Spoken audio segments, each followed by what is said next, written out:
Depuis au fait le commencement de l'année, nous avions tous commencé donc à étudier ensemble le concept du royaume.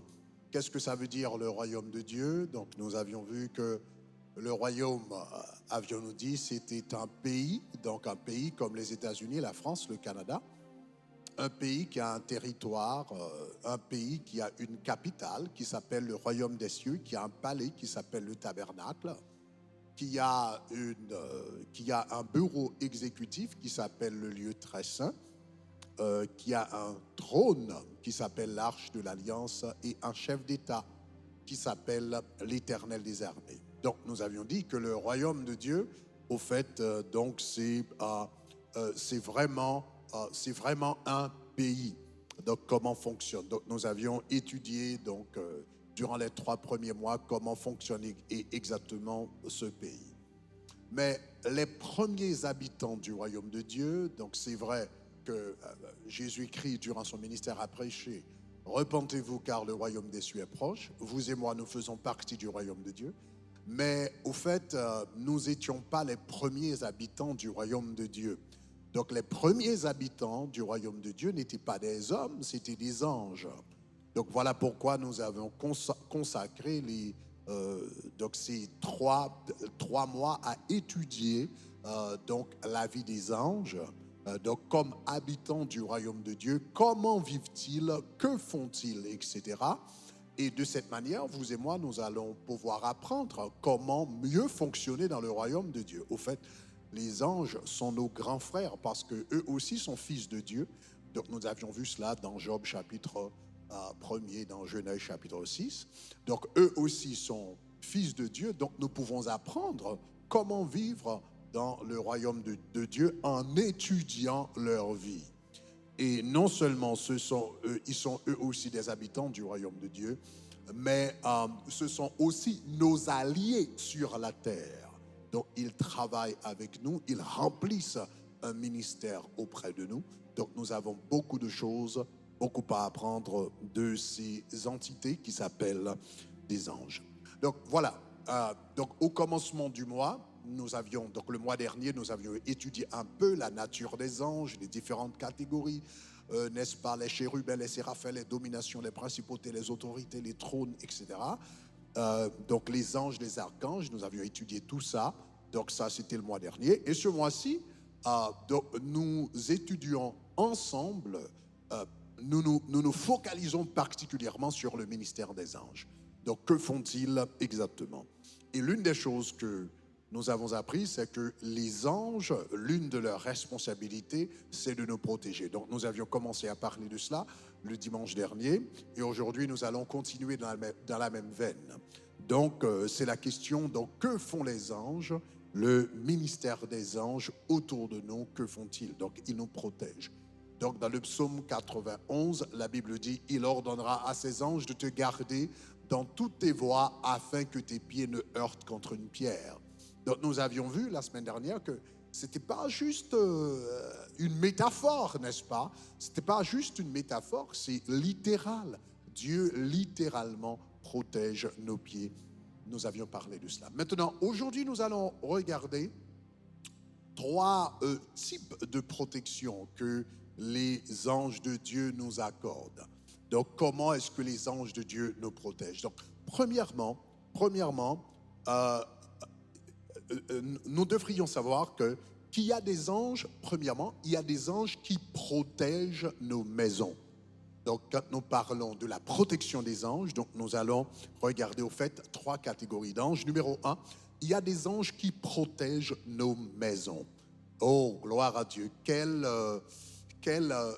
grâce, quel réconfort de savoir qu'il y a des anges qui protègent à nos maisons, n'est-ce pas? Donc, regardez avec moi le psaume 34, le verset 7. Au fait, dans certaines versions, c'est le verset 7, et dans d'autres, c'est le verset 8. Mais le verset 8, la Bible dit, 7 ou 8, dépendamment de votre version, dit: l'ange de l'Éternel campe autour de ceux qui le craignent et les arrache au danger. l'ange de l'Éternel campe autour de ceux qui le craignent et les arrache au danger. Donc, maintenant, laissez-moi expliquer un peu. Ça, c'est un verset que nous citons assez souvent. Hein. Donc, nous citons ce verset, mais je ne crois pas. Je ne sais pas si vous avez réellement une bonne idée, si vous avez vraiment cerné la portée de ce verset. La Bible dit, l'ange de l'Éternel campe autour de ceux qui le craignent. Maintenant, quand nous parlons, le texte dit, il campe autour de ceux qui le craignent et les arrache au danger. Maintenant, je voudrais souligner le mot camper ici.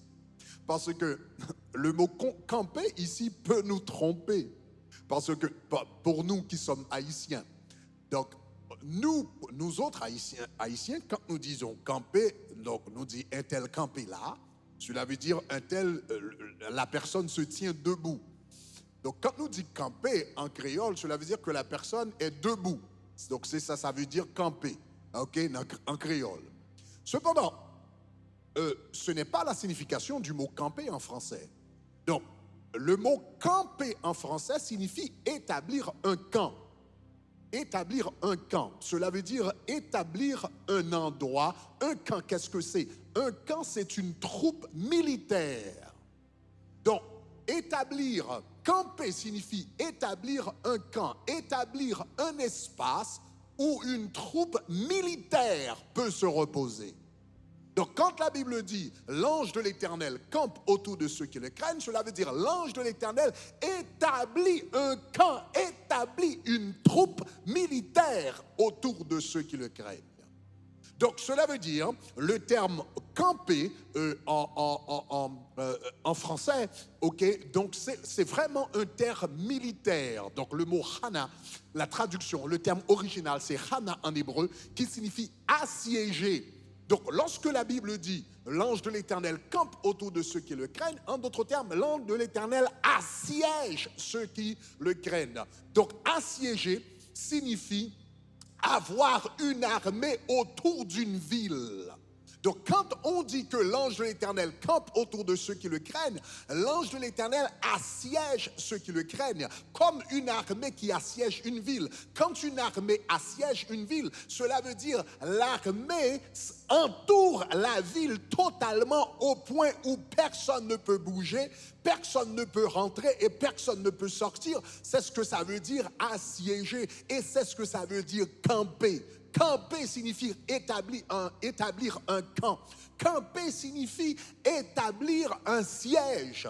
Camper signifie entourer d'anges. Donc, quand la Bible dit que l'ange de l'Éternel campe autour de ceux qui le craignent, donc cela veut dire l'ange de l'Éternel, c'est le général. Mais il a avec lui toute une armée.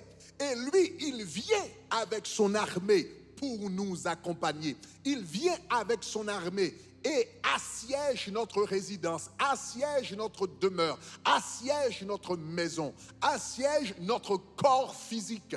Donc, c'est ce que ça veut dire camper. La meilleure illustration de ce concept, au fait, se trouve dans un témoignage que un ami, une amie à moi, elle est morte maintenant, c'est le docteur Rebecca Brown.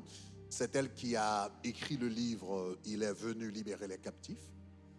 Je me rappelle une fois, au fait, elle a également relaté ce témoignage dans son livre. Donc, elle a dit que quand elle avait commencé à exercer le ministère de délivrance, le ministère de libération spirituelle, il y a des satanistes dans son quartier. Il y avait une secte satanique dans son quartier. Et il y a des satanistes qui appartenaient et qui ne voulaient pas de sa présence dans le quartier. Une fois, donc le grand prêtre est réuni avec s'est réuni avec tous les membres de la secte satanique, n'est-ce pas? Donc pour demander la mort de Rebecca Brown.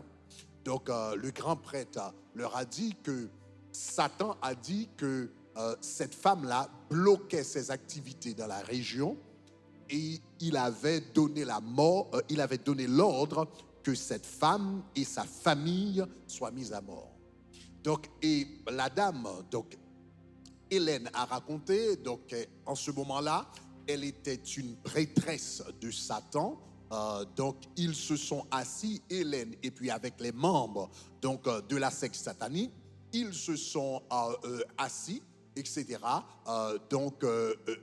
En vue d'attaquer Rebecca Brown avec leur corps spirituel. Donc, ils sont sortis consciemment. Donc, ils sont sortis de leur corps physique. Donc, avec leur corps spirituel, donc ceux qui appartiennent à ce monde-là appellent ce phénomène projection astrale.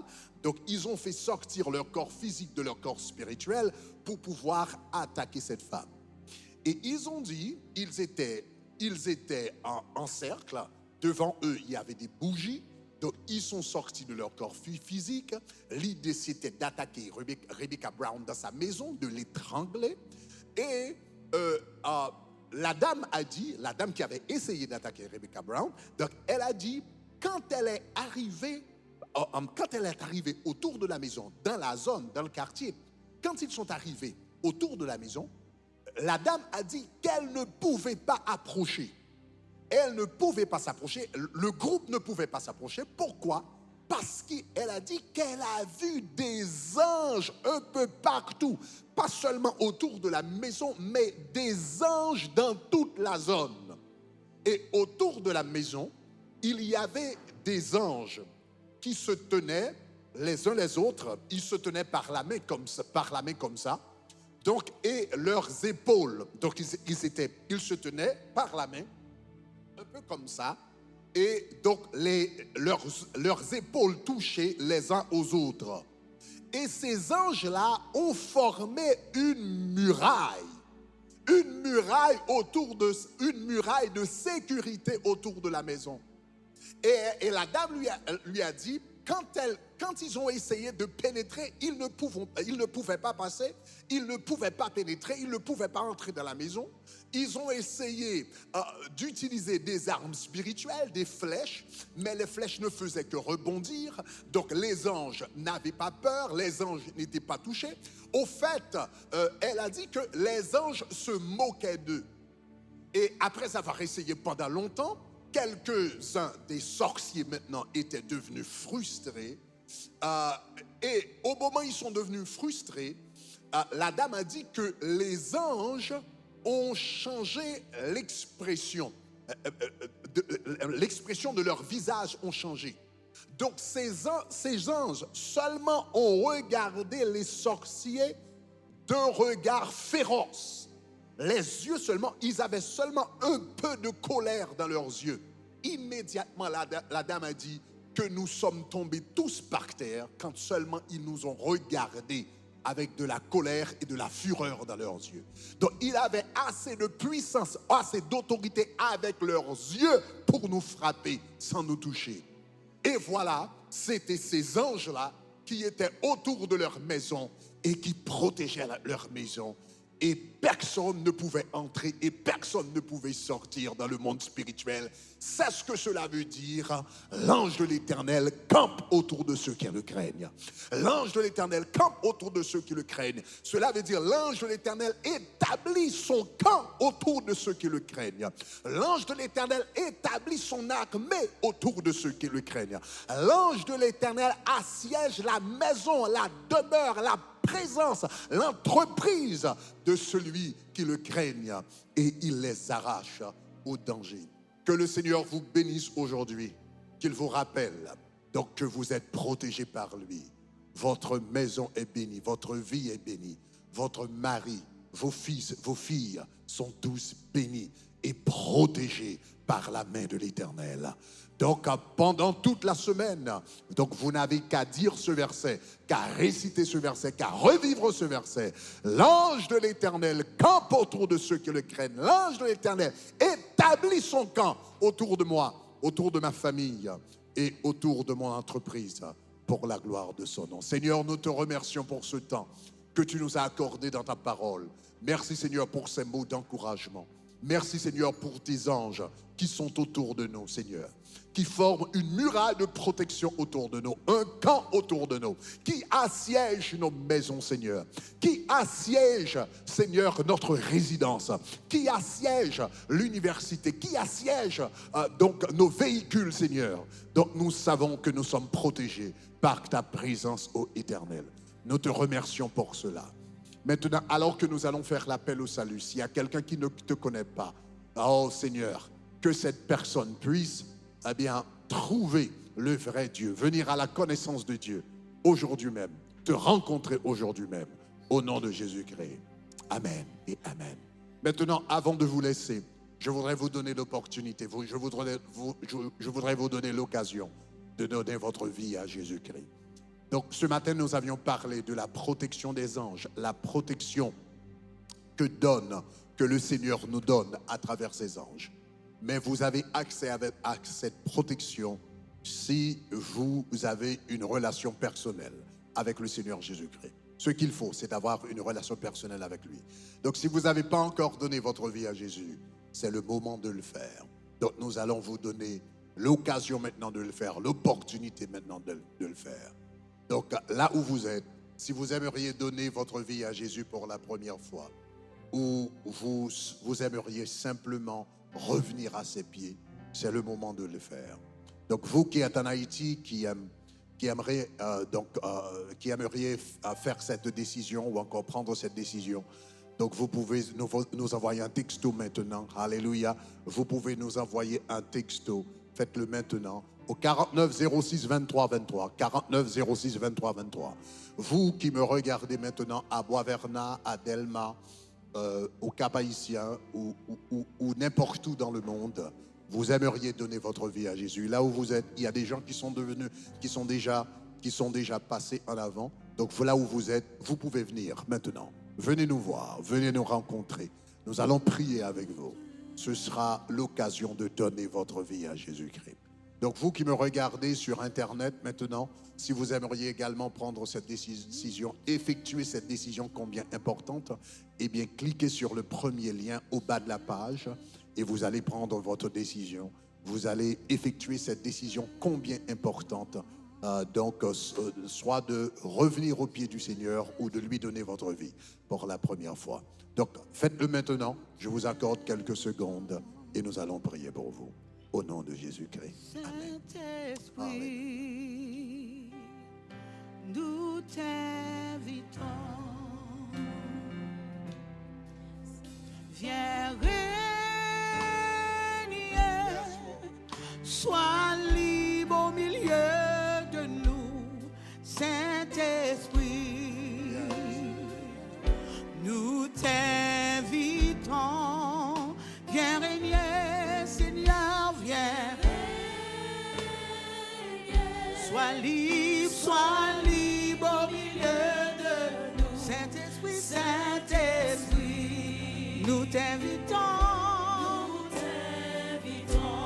Oh, viens régner. Sois libre au milieu de Saint-Esprit, Saint-Esprit. Nous t'invitons, nous t'invitons.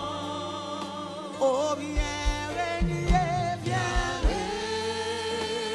régner. Sois libre au milieu de nous. Oh, Saint-Esprit, nous t'invitons. Nous t'invitons. Maintenant, répétez ces paroles avec moi, là où vous êtes à la maison, là où vous êtes dans nos campus. Donc, répétez ces paroles avec moi. Dites, Seigneur Jésus, je te remercie de m'avoir parlé aujourd'hui. Merci Seigneur pour la protection que tu me donnes à travers ton Fils Jésus-Christ. Merci pour les anges que tu as mis tout autour de moi pour me protéger. Seigneur, je reconnais que je suis un pécheur. J'ai fait ce qui est mal à tes yeux. Mais aujourd'hui, je te donne ma vie. Prends-la Prends-la. Fais, Seigneur, ce que tu en voudras. Fais ce que tu Pour la voudras. gloire de ton Pour nom. la gloire de ton nom. Écris mon nom Écris mon nom dans le livre de vie. dans le livre de vie. Lave-moi, Seigneur, Lave-moi, et Seigneur. pardonne-moi Et pardonne-moi de mes péchés. de mes péchés. Fais de moi, Seigneur, un instrument entre tes mains. Fais de moi, Seigneur, un instrument. Remplis-moi, Seigneur, Remplis-moi, et Seigneur. scelle-moi de ton Saint-Esprit. Scelle-moi de ton Saint-Esprit. Au nom de Au Jésus-Christ, nom de Jésus. qui vit et règne au siècle des siècles. Amen. Amen. Amen. Alléluia. Applaudissons, acclamons le Seigneur maintenant. Quelle belle décision. Donc félicitations à vous qui avez à vous qui avez pris cette décision. Félicitations. Mais c'est le commencement de votre voyage, c'est le commencement d'une marche avec Jésus, c'est le commencement d'une vie avec Jésus. Donc nous aimerions vous accompagner à Tabernacle de Gloire dans votre trajet avec le Seigneur. Donc vous allez recevoir des instructions pour les suivis nécessaires. Que Dieu vous bénisse abondamment.